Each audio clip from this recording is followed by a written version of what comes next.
This is a piece I was cutting on the table saw today. As you can see, it has a nice big gouge in it from the blade. Goes down quite a ways too.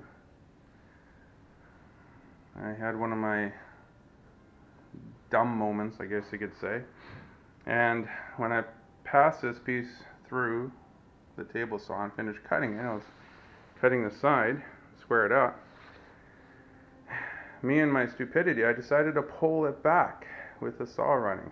I've never done that. Stupid. And of course one corner caught, and this baby spun on top of the saw blade. And somehow, only by the grace of God, I actually held it down while it was spinning on the saw blade and reached down and turned the saw off. That's why it's got such a gouge there, because it sat there for a couple seconds just spinning. Well, I got all my fingers. They're all here. Everything's cool. I'm a little shocked at what I did, so I got to concentrate a bit better in the workshop. I thought I'd just share this little experience with you. It can happen to anyone. This is really, I've only had maybe 2 instances in my entire life. When I first got my table saw and then today. So it can happen to anyone. You just need to be careful and pay attention and concentrate.